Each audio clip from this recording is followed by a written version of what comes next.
In this video, we are going to discuss about classes, which we are going to use extensively in Tkinter programming to write very clean code. Classes. We can visualize class as a blueprint of program. How do classes describe objects? A class provides the following object descriptions: the attributes of the object, the behavior of the object, which is also called methods, where behavior is inherited from other classes. It is also called as superclasses. Defining classes. A Python class is a user-defined data type which is defined with a class statement, class and class name colon. Statements. Statements are any valid Python statements defining attributes and member functions. Calling the class as a function creates an instance of the class. Classes can be created dynamically. We can use this ability to create arbitrary data objects across modules.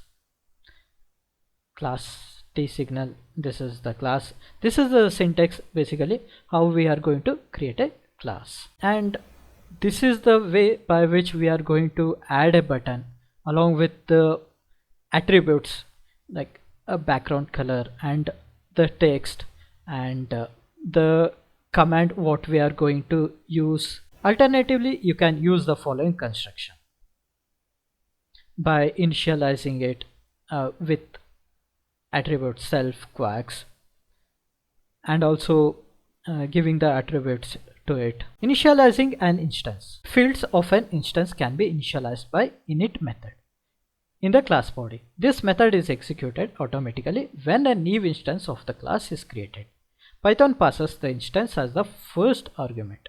It is a convention to name it self.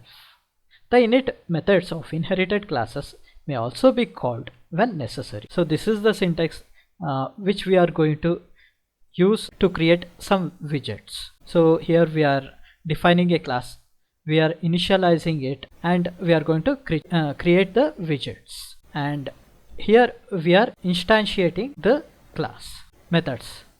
Init method is invoked when an instance is created. Other methods are defined similarly with def statements. Methods may take arguments. Self is always the first or only argument. Python accepts named arguments in addition to positional arguments in both methods and functional calls. This can make supplying default values for methods very easy, since omission of an argument will result in the default value being supplied. Private and public variables and methods. Like C++ and Java, we are also here also we are going to use private and public variables, but we are going to use different syntax. If we use double underscore, it is a private. If we use single underscore, it is same like protected in C++ or Java. Python usually is more intuitive than C++ or other languages, since it is immediately obvious if a reference is being made to a private variable or method. Inheritance. Classes inherit behavior from the classes specified in their header and from any other classes above these classes. We can inherit behavior from other classes which are on top of that class. If we have to inherit behavior from class A which is above the class B, we can inherit the behavior.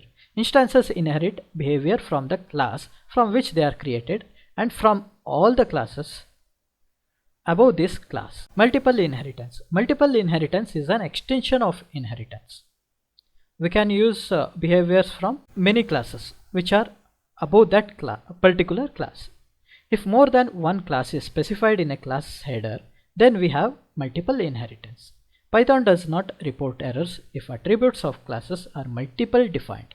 The basic rule is that the first occurred one is used. Mixing classes. A class that collects a number of common methods and can be freely inherited by subclasses is usually referred to as a mixing class. Such methods could be contained in a Python module, but the advantage of employing a mixing class is that the methods have access to the instance self and thus can modify the behavior of an instance.